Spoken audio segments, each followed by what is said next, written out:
Have you ever felt like someone crossed a line with you, but you couldn't explain exactly why? Maybe they asked for something that made you uncomfortable, pushed your limits, or simply took up more time and energy than you could give, but you still said yes. If so, you're not alone. Many of us struggle to define, let alone enforce, what's known as personal boundaries. But learning how to set and maintain these boundaries is one of the most powerful things you can do for your mental, emotional, and relational well-being. Let's start by understanding what boundaries really are. Boundaries are the invisible lines that separate your thoughts, feelings, time, energy, and needs from those of others. They're the limits you set to define what's acceptable for you and what's not. Just like a property line separates one yard from another, personal boundaries separate your inner space, your identity, your well-being, from the outside demands and expectations of the world. Imagine your life as a house. You have doors, walls, windows. Some people you let into your living room. A few close friends or loved ones may even be invited into your kitchen, your inner space. But not everyone gets a key to your front door. Boundaries are those doors and locks. They let the right people in at the right time and keep the wrong energy out. Without them, your emotional home can feel chaotic, overcrowded, and unsafe. Boundaries come in many forms. There are physical boundaries, like who can touch you or enter your space. There are emotional boundaries, like how much of others' emotions you're willing to carry. There are time boundaries, like how you allocate your hours in the day. And there are conversational boundaries, like topics you're not willing to discuss or behaviors you won't tolerate. All of these help protect your well-being. But boundaries aren't just about saying no to others. They're also about saying yes to yourself. Yes to rest. Yes to self-care. Yes to your values. Yes to your truth. They're how you teach the world how to treat you. And more importantly, how you treat yourself. Too often, people assume that setting boundaries is rude, selfish, or confrontational. But nothing could be further from the truth. Boundaries are an act of love, not just for yourself, but for others too. When you set healthy boundaries, you create relationships built on respect, not resentment. You communicate clearly what you can offer and what you can't. You show up with honesty instead of hidden expectations or silent frustrations. Let's bring this to life with a few real-world examples. Take Sarah, for instance. She's a kind-hearted woman who always says yes. Yes to staying late at work, yes to helping friends move, yes to weekend events she has no energy for. Over time, Sarah starts to feel exhausted, emotionally drained, and even resentful. But she tells herself that this is what being a good person looks like. The truth is, Sarah isn't being kind. She's being compliant, and it's costing her well-being. Now imagine if Sarah had a boundary that said, I need one weekend day to rest, or I'm only available to help when I have the capacity. These small statements could change everything. Not because they turn her into a different person, but because they protect her energy, clarify her limits, and allow her to give from a place of fullness, not depletion. Boundaries are especially important for people pleasers, those of us who fear disappointing others, being seen as difficult, or creating conflict. If you grew up in an environment where your needs were ignored or where saying no led to punishment or guilt, you might struggle to even recognize your own limits. But that doesn't mean you don't have them. It means you've learned to override them in order to feel safe or accepted. Setting boundaries is not about building walls to shut people out. It's about building doors with locks that you control. It's about creating space for real connection, where both parties are clear about expectations and mutual respect. Relationships without boundaries often fall into patterns of overdependence, resentment, or manipulation. But relationships with healthy boundaries are more likely to thrive because each person feels seen, heard, and valued, not used or overrun. So how do you begin identifying your boundaries? Start by noticing moments when you feel discomfort. That tight feeling in your chest when someone asks for too much. The dread before attending an obligation you didn't want to agree to. The fatigue after giving more than you had to give. These are signals, your body and emotions telling you where a boundary is needed. Another helpful practice is asking yourself, what do I need to feel safe, respected, and balanced in this relationship or situation? Do you need more time alone? More honesty in conversation? less pressure to respond immediately to texts or calls, fewer interruptions when you're working or resting. These are all valid needs, and every boundary begins with the awareness of those needs. You might also find it helpful to reflect on moments when your boundaries were crossed. Maybe a coworker constantly interrupted your focus. Maybe a family member dismissed your feelings. Maybe a partner pressured you to say yes when you wanted to say no. What did you need in those moments? What could have been different? This kind of reflection helps you identify patterns and prepares you to communicate more clearly in the future. It's also worth noting that your boundaries may not look like someone else's. And that's okay. Everyone has different thresholds for energy, time, emotional sharing, physical space, and communication. Just because someone else is okay with something doesn't mean you have to be. Your boundaries are yours, and they deserve to be honored. Boundaries aren't rigid rules that never change. They can shift as you grow, as relationships deepen, or as situations evolve. But having a baseline of what feels safe and respectful for you is essential. Think of your boundaries as your personal blueprint for well-being. When you ignore them, things fall apart. But when you honor them, things fall into place. In the next section, we'll explore the power of saying no, not as a rejection, but as a tool for clarity, freedom, and deep self-respect. Because sometimes the most loving thing you can say to someone else is no. No. Such a small word, just 2 letters. Yet for many of us, saying no can feel like moving a mountain. It brings up fear, guilt, doubt, even shame. What will they think of me? Will they still like me? Am I being selfish? These are the internal echoes that keep so many people stuck in patterns of overcommitting, overgiving, and ultimately overexhaustion. But the truth is, saying no is not rejection. It's not cruelty. It's not a character flaw. It is a boundary in action. And it's one of the most powerful acts of self-respect you can offer yourself. Let's talk about why no matters so much. Every time you say yes to something you don't want, an invitation you're dreading, a favor that drains you, a request that crosses your line, you're saying no to something else. Often that something else is your peace, your rest, your authenticity, your joy. You cannot be everything to everyone and still remain true to yourself. Something will break. And more often than not, it's your well-being that suffers first. Saying no creates space. It allows you to focus on what truly matters to you, not just what others want from you. It gives you room to breathe, to reset, to honor your own priorities. Without that space, life becomes cluttered, with obligations, with guilt, with resentment. And when you live in resentment, connection suffers.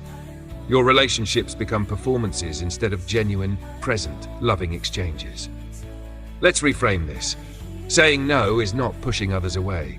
It's choosing what you want to be close to, your values, your time, your energy, your truth. And ironically, saying no often strengthens relationships, not weakens them, because it invites honesty, clarity, and mutual respect. Let's consider a few examples. Lisa is a generous friend. She's always the one who drives, pays, organizes, hosts. She rarely says no, but deep down she feels taken for granted. She's tired. She's overwhelmed. She wants to say no, but worries she'll be seen as mean or uncaring. So she keeps saying yes and resenting everyone around her. But one day, Lisa tries something new. Her friend asks if she can help move apartments next weekend. Lisa pauses, checks in with her body and energy, and calmly replies, "I really care about you, but I need to rest this weekend. I won't be able to help this time." She expects anger, but instead her friend replies, "Totally understand. Thanks for letting me know." The reaction wasn't what Lisa feared. The world didn't end. The relationship didn't collapse. In fact, it became more honest. That's the power of saying no. But of course, many of us do carry deep fear around using that word. Let's name them. Fear of being disliked. We want to be liked. It's natural. But being liked at the cost of being real leads to shallow connections. The people who truly value you will respect your boundaries. Fear of guilt. Saying no can bring up guilt, especially if you've been taught to put others first. But guilt is not a reliable measure of right or wrong. It's a signal of conditioning. Learn to feel it without letting it rule you. Fear of conflict. Many avoid saying no to prevent tension. But conflict avoidance leads to internal tension, resentment, stress, burnout. Honest communication is healthier than silent sacrifice. So how do you begin to say no without falling apart? Start with permission. Give yourself permission to disappoint others in order to honor yourself. You are not responsible for how someone feels about your boundary. You are only responsible for expressing it clearly and respectfully. Next, practice. Like any skill, saying no becomes easier with use. Start small. Practice with low-stakes situations, declining an event you don't enjoy, refusing to answer a call when you're not in the headspace, not replying to a message right away. Here are some phrases you can use that are firm, clear, and kind. I'm not available that day, but I hope it goes well. Thank you for thinking of me, but I'll have to pass. I'm currently focusing on other priorities, so I can't commit to that right now. That doesn't work for me at the moment. I need some time to myself and won't be attending. Notice how these responses don't over-explain. You don't need to justify your no with a dramatic excuse or apology. The boundary itself is enough.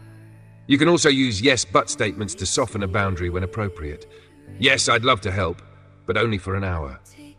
Yes, I'm open to talking, but not tonight. Yes, I'll come if I can leave early. These kinds of responses allow flexibility without sacrificing your limits, and they still put you in charge of your energy and time. Another helpful tip is to pause before responding. If someone makes a request and you feel that familiar pull to agree automatically, stop. Take a breath. Say, let me think about it, or I'll get back to you. That pause gives you space to check in with yourself. Do you truly want to say yes? Do you have the capacity? Or are you responding out of fear? Saying no doesn't require coldness. You can say no with warmth, compassion, and care. You can thank the person for thinking of you. You can acknowledge their needs, but you don't have to sacrifice yourself in the process. And sometimes the hardest no is to yourself. No, I won't ignore my needs again. No, I won't stay quiet just to keep the peace. No, I won't stretch myself thin for someone who doesn't respect my limits. These internal boundaries are just as important as the external ones. Saying no isn't about being mean, it's about being meaningful. Every no you say to something misaligned is a yes to something deeper, truer, more authentic. Every time you choose your values over people-pleasing, your soul gets stronger. Imagine a life where you no longer say yes out of fear, where your time is your own, where your relationships are based on truth, not obligation. That life begins with one small word: no. Let it be your liberation. In the next section, we'll move from theory to practice, learning how to set boundaries in real-life situations with family, friends, partners, and colleagues. You'll receive practical tools and language you can use right away to protect your peace and honor your truth. Because knowing how to say no is powerful, but knowing how to live it, that's freedom. Knowing the power of saying no is only the beginning. The next step is learning how to actually live it, to apply boundaries in real-life situations with real people in ways that are respectful, clear, and effective. Setting boundaries isn't about building walls or creating distance. It's about building clarity, connection, and mutual understanding. It's how we create healthy relationships that honor both our needs and the needs of others. Let's start with family. For many people, this is the hardest place to set boundaries because family often comes with deep emotional ties, cultural expectations, or generational patterns. Maybe your parents expect daily phone calls. Maybe a sibling drops by unannounced or constantly vents about their problems without asking how you're doing. It can feel selfish or disloyal to push back. But remember this: love without boundaries turns into resentment. Here's how to approach family boundaries with clarity and care. I love staying in touch, but I need to limit our calls to once or twice a week so I can focus on other responsibilities. I care about you, but I'm not available to talk about this topic today. I need advanced notice before visits so I can plan my time and energy. These statements are direct, kind, and firm. You're not rejecting your family. You're communicating your limits so you can show up with love rather than frustration. Next, consider friendships. Friends may not always recognize when they're crossing a line, especially if you've said yes in the past without expressing your needs. Maybe a friend always expects you to be available or leans on you heavily for emotional support without reciprocating. Maybe you need space to rest, but feel guilty turning down plans. Setting boundaries with friends protects your time and preserves the relationship. Here are a few examples. I'd love to see you, but I really need a night to recharge. Let's pick another day. I want to support you, but I don't have the emotional energy to have this conversation right now. I feel overwhelmed when we only talk about problems. Can we also share some positive things next time we chat? These responses invite balance. You're not cutting someone off. You're inviting a healthier dynamic that works for both of you. Romantic relationships bring another level of complexity. When emotions run deep, boundaries can feel even more vulnerable, but they're essential. A healthy romantic partnership isn't built on constant sacrifice. It's built on mutual respect, open communication, and shared responsibility. Boundaries here might include how much time you spend together, how you handle conflict, how you communicate during disagreements, or what you need in terms of space or independence. Examples: I need some alone time after work to decompress before jumping into conversation. I want to solve this issue, but I need us to do it without yelling or blaming. I'm not comfortable with that behavior, and if it continues, I'll need to reconsider how we move forward. Notice how these statements are not ultimatums. They are clear expressions of what you need, coupled with what you will do to protect your emotional safety if those needs aren't respected. Now let's talk about the workplace, an area where boundaries are often ignored. Whether it's coworkers texting you after hours, a boss expecting unrealistic deadlines, or an office culture that equates burnout with success, learning to set boundaries at work is crucial to maintaining your mental health and avoiding long-term resentment. Here's how you can set workplace boundaries professionally. I'm happy to help, but I need at least 24 hours notice to give this task the attention it deserves. I won't be available after 6 p.m., but I'll handle this first thing tomorrow morning. To stay focused, I'm blocking off time on my calendar for uninterrupted work. If a colleague or superior continues to ignore your boundaries, escalate with calm confidence. I've communicated my limits clearly, and I need us to respect them if we're going to work together productively. The secret to all of these examples is language. Not just what you say, but how you say it. Boundaries don't need to be harsh, they need to be clear. A respectful tone, confident posture, and calm energy often do more to assert a boundary than the words alone. Avoid passive or overly apologetic phrases like, "I'm sorry, I just feel like," or "maybe it's not a big deal, but." These undermine your message. Instead, use assertive language. "I need," "I'm not comfortable with," "This isn't working for me," "I've decided to," "Going forward, I'll." Assertiveness is not aggression, it's clarity without blame, and it's the foundation for boundary setting that's firm yet respectful. Another important tip: you don't need to over-explain your boundaries. A common trap is feeling the need to justify every no with a long list of reasons. But explanations often invite debate or negotiation. When you say, "I can't make it because I have a lot going on," someone might respond, "Well, can't you just squeeze it in?" Instead say, "I won't be able to join this time. Thanks for understanding." That's enough. Of course, not everyone will respond positively. Some people will test your boundaries, especially if they benefited from your lack of them in the past. That's not a reason to abandon your progress. It's a reason to hold steady. The people who truly belong in your life will adjust. Those who can't respect your boundaries may not deserve access to your inner space. Remember, boundaries are not about controlling others. They're about guiding yourself. You're not saying you can't do this. You're saying, if this happens, I will choose this response. That's empowerment. Here's a simple framework to follow when setting any boundary. 1. Name the need. What do you need to feel safe, respected, or balanced? 2. State the boundary. What action or limit reflects that need? 3. Communicate it clearly. Use direct, respectful language. 4. Follow through. Be consistent in enforcing the boundary. For example, need. I need time to rest after work. Boundary. I don't take personal calls after 7 p.m. Communication. I turn off my phone after 7 to wind down. I'll reply tomorrow. Follow through. Stick to it, even if someone calls again. You are not wrong for having limits. You are not difficult for saying no. You are not selfish for choosing peace. Boundaries are how you honor yourself and invite others to do the same.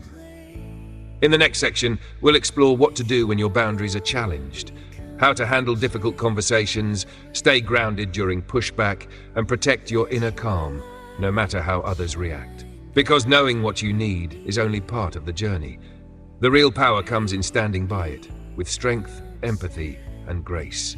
Setting boundaries is a skill, but maintaining them when challenged is a practice. It's one thing to decide what you need, to find the right words, and to express your limits. But what happens when someone pushes back? When they get defensive, upset, dismissive, or even angry? What happens when your well-communicated no is met with pressure or guilt? This is the moment where many people fold. It's where the fear of rejection, of being misunderstood or abandoned, becomes louder than the quiet truth of your boundary. But the way you navigate those difficult conversations is just as important, if not more, than the boundary itself. Let's begin with one simple truth. You are allowed to disappoint others. Disappointment is not disrespect. It's a natural emotional response when someone hears something they didn't want to hear. But someone else's feelings about your boundary are not your responsibility to fix. You can acknowledge them with empathy, but you don't have to undo your boundary to soothe their discomfort. Let's say a close friend asks you to help them move this weekend. You've had an exhausting week. You know you need rest. You kindly say, "I care about you, but I'm not available this weekend. I need time to recharge." Your friend responds with, "Seriously? I thought I could count on you." Pause. Breathe. This is the moment where many people panic and say, "Okay, I'll come. Don't worry." But instead, what if you held your ground? What if you responded, "I understand you're disappointed. I still care about you, but I need to take care of myself this weekend." Empathy and firmness can coexist. One doesn't cancel out the other. Here's a powerful sentence to remember. I understand how you feel, and this is still my decision. It's clear, it's compassionate, and it ends the negotiation. Some pushback will be subtle. People might try to guilt you, manipulate your feelings, or question your motives. You might hear, "You've changed. Why are you being so difficult? This isn't like you. I guess I can't rely on you anymore." These are not signs that your boundary is wrong. These are signs that someone is uncomfortable with your growth. Often people benefit from your lack of boundaries, and when you begin to change, it challenges their comfort. They may try to pull you back into old patterns. Stay aware of this dynamic. When you anticipate pushback, it helps to prepare emotionally. Ask yourself, what do I fear they'll say?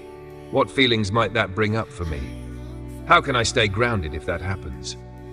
Rehearse responses ahead of time. Practice with a trusted friend. Write out your boundary and say it aloud. The more familiar the words feel in your mouth, the easier it becomes to speak them under pressure. Here's a simple structure you can follow for difficult conversations. 1. Start with empathy. Acknowledge the other person's perspective. I know this might be hard to hear. I understand this isn't what you expected. 2. State your boundary clearly, without apology or over-explaining. But I'm not comfortable doing that. That doesn't work for me right now. 3. Reinforce with calm repetition. If they push, repeat yourself. I've made my decision. I need you to respect my boundary. You can even use the broken record technique. Repeat your message calmly as many times as needed. This shows you are steady and unshakable, even if the other person escalates. And what if the conversation gets tense? Sometimes, despite your best efforts, things become emotionally charged. Maybe the other person raises their voice, becomes passive-aggressive, or withdraws. In those moments, your job is not to fix their emotions. Your job is to stay anchored in your truth. Here are a few techniques to stay calm during conflict. Breathe. Slow, steady breaths help regulate your nervous system. Ground yourself. Press your feet into the floor. Feel the texture beneath you. Repeat an affirmation. I am safe. I am allowed to have boundaries. Pause if needed. I think we both need time to cool off. Let's revisit this later. Leaving a conversation doesn't mean you're abandoning it. It means you're choosing to respond rather than react. And that's power. Of course, not all pushback is aggressive. Sometimes it's confusion or hurt. In those cases, your empathy can help rebuild trust while still honoring your boundary. For example, I know this change is hard. I've always said yes before, but I'm realizing I need to take better care of myself. I value our relationship, and I believe honesty is important. That's why I'm being clear about my needs. These kinds of statements soften the message without diluting it. It's also important to know when to walk away. If someone continually ignores, mocks, or violates your boundaries, even after you've clearly communicated them, that's not a healthy relationship. It's not your job to tolerate behavior that harms your peace. You are allowed to remove yourself from toxic dynamics. You are allowed to protect your spirit. One of the hardest lessons in boundary work is realizing that not every relationship can survive your growth. But the ones that do, they become deeper, stronger, and more honest. Because now you're showing up as your whole self, not a version of you shaped by fear, guilt, or obligation. And this is the deeper gift of difficult conversations. They reveal who's truly willing to meet you in your truth, who respects your no. As by maintaining healthy boundaries isn't about building a rigid system, it's about developing a dynamic, flexible practice rooted in self-awareness. Let's begin with a foundational truth. Boundaries are only as strong as your commitment to them. It's not enough to set a boundary once and expect everyone to remember or respect it forever. People may forget, situations may challenge you, even your own inner patterns, like guilt, people-pleasing, or fear, may try to undo the boundary you created. That's why consistency is key. Consistency doesn't mean perfection. It means returning to your boundary when it's tested, repeating it calmly, reinforcing it when necessary, and most importantly, honoring it yourself. If you don't take your boundaries seriously, others won't either. Let's say you've communicated that you're unavailable for work calls after 7 p.m. But then one night, you answer anyway, just this once. That one exception may send a message that your boundary is negotiable. The next time, it becomes easier for others to cross that line and harder for you to hold it. Of course, life has exceptions. But the more consistent you are, the more respected your limits become. It helps to think of your boundaries as agreements with yourself first. Before you even communicate them to others, ask, am I truly ready to uphold this? What will I do if someone challenges it? What will I say if I start to feel guilty or pressured? When your internal commitment is strong, your external communication becomes clearer and more confident. That brings us to another important principle. Boundaries evolve. What worked for you a year ago may no longer serve you. A relationship that once felt balanced may now require new limits. A time commitment that was manageable before may feel overwhelming now. That's not failure, it's growth. Checking in with yourself regularly helps you notice when boundaries need adjusting. Ask yourself, where do I feel drained? Where am I overextending? What part of my life feels crowded or resentful?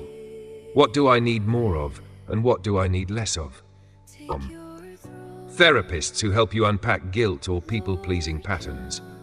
Books like Set Boundaries, Find Peace by Nedra Tawwab, or Boundaries by Dr. Henry Cloud and Dr. John Townsend. Podcasts, videos, and workshops that reinforce your practice. Friends or mentors who model healthy boundaries in their own lives.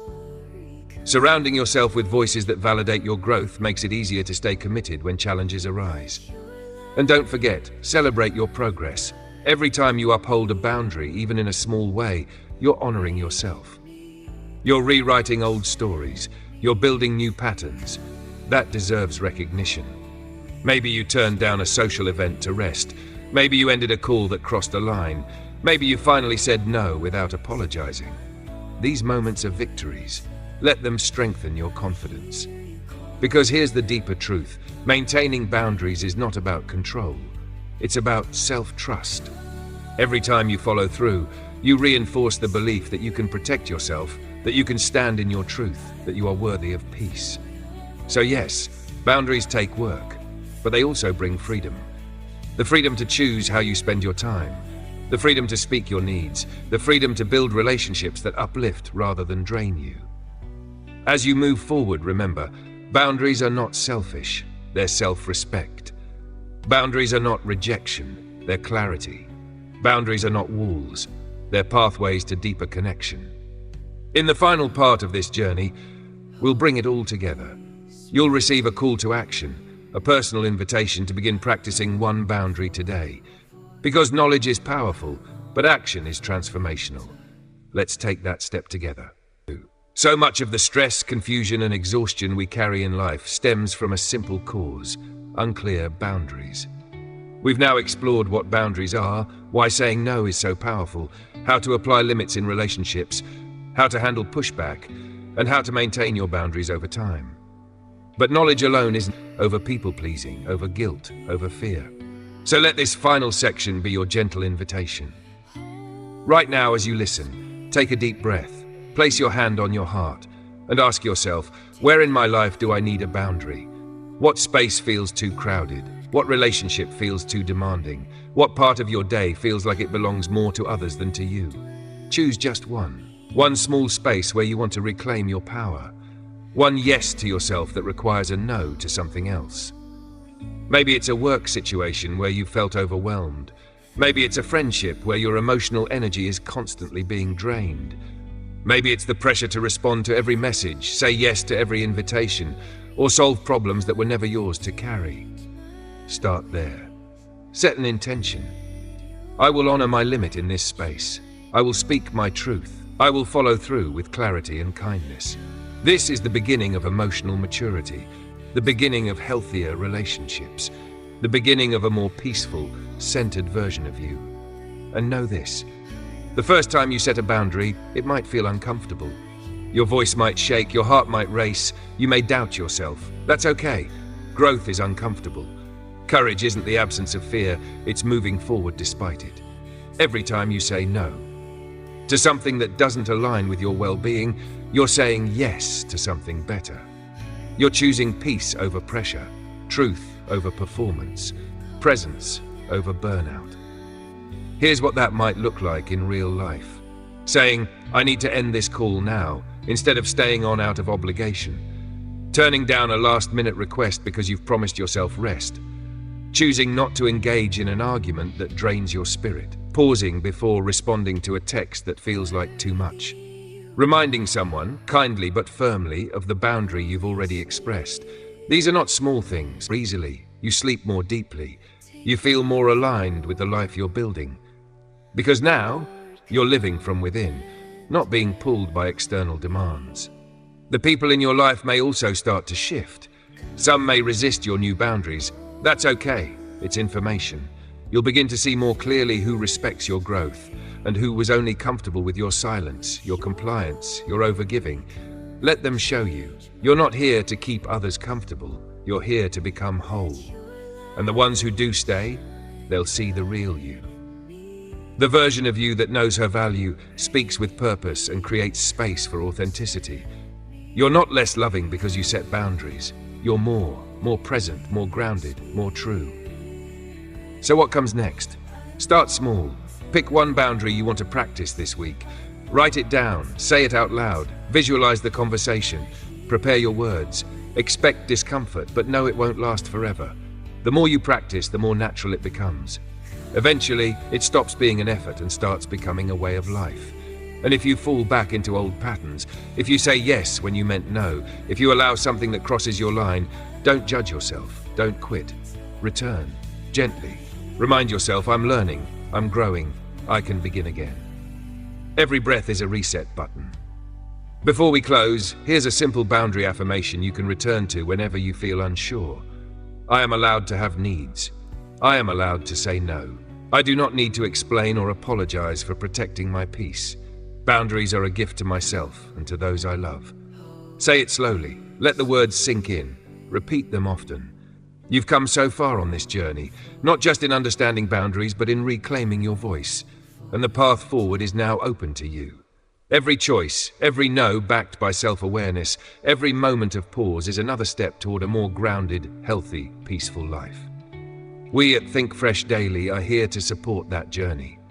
If you found this video helpful, we invite you to explore more. We're building a library of content designed to nurture your personal growth, your mental clarity, and your emotional strength. Videos on mindfulness, emotional regulation, confidence, and resilience, delivered in the same calm, clear, and encouraging tone as this one. Hit subscribe. Share this message with someone who needs it. And if you're comfortable, leave a comment below. What boundary are you working on right now? Where are you choosing yourself today? You're not alone, and your story might give someone else the courage to begin. You deserve a life where you feel safe, respected, and empowered. You deserve relationships built on honesty, not obligation. You deserve to be whole. And it all starts with a single word: no. Let that no be your yes to peace. Thank you for watching.